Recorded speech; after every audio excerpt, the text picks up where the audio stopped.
Hi everyone, Comic Book Reviewer here, this time reviewing on issue 82 of the Sonic the Hedgehog IDW comics.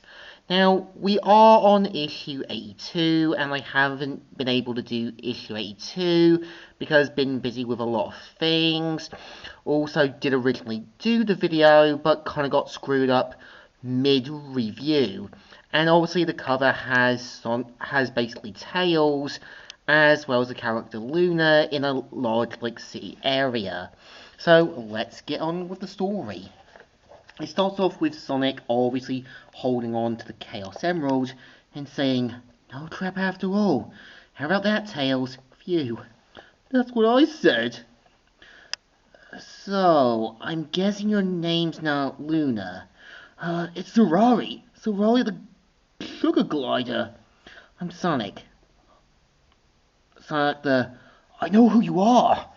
And we see how Solari points out that they've been obviously a huge fan of Sonic, seeing all of the know-hows, and also because of using it as a coping mechanism, because of his parents' perfectionist behaviour, as well as the fact that Sorori's family are part of a large travelling family of acrobats. And we see how Sorori got fascinated by Sonic's moves and all that, so they decide to copy Sonic, only to kind of realise that they've kind of developed a sort of newfound identity without knowing, as well as Sorori's parents thinking that the internet is to blame for Sorori's newfound behaviour, and we kind of see how Sorori now thinks that their life is now basically ruined, and saying, "You'll help me? I have a feeling this mystery's got some more shoes to drop on us. We'll figure it out together."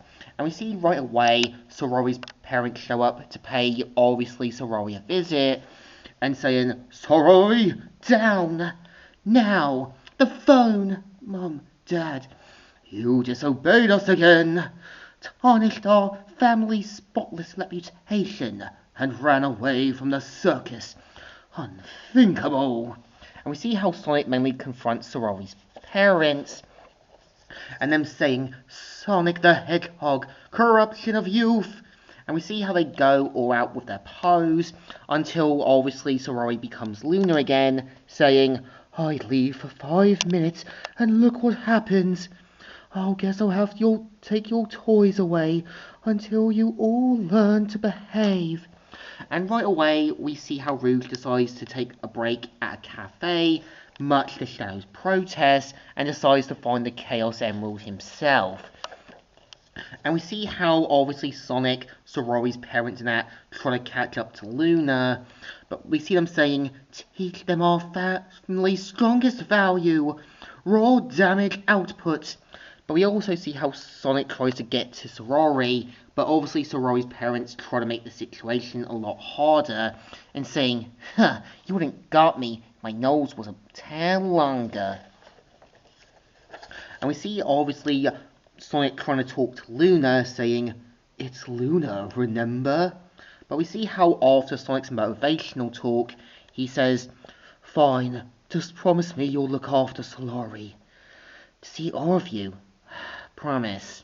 But we see right away Luna goes back to being Sorari, saying, "Recovery form 2, recovery form." And we see how right away Sonic tries to help Sorari, and we see how right away Sorari copies Sonic moves, saying, "Holy crap, it works!"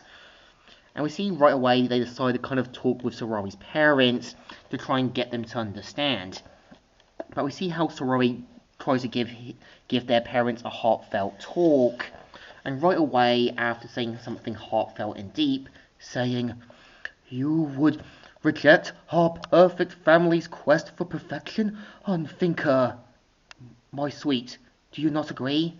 "I'm sorry, Sugar Plum, but I fear we may have been a tad overbearing."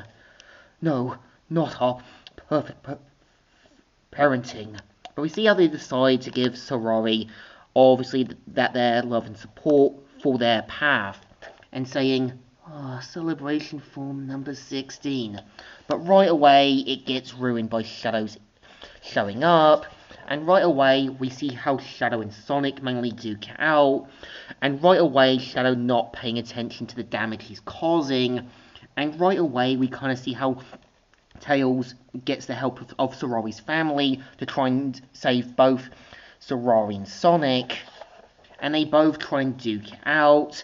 Obviously, Rouge gaining the Chaos Emerald. And it's kind of clear right away, even Shadow makes a justified point here, that it's better her getting the Chaos Emerald than him. And given Sonic's track record with the whole metal virus, the metal tinkerer thing and all that, understandably, Shadow is going to find it hard to trust, view, and see Sonic in a positive light, even after the whole Phantom Rider thing. And we kind of see right away Dr. Eggman shows up with his next robot, saying, party time, leading up to the next issue. So, in my opinion, issue 82 is kind of okay. It's there to kind of throw in another Sonic character for Sonic to try and help, someone who's obviously meant to be another fan of Sonic's past, or someone to be motivated. And you can definitely tell Shadow has justified reasons for being cautious of Sonic, given his track record throughout the series. So the issue definitely deserves thumbs in the middle. Kind of alright, but kind of okay. So, comic book reviewer here, signing out.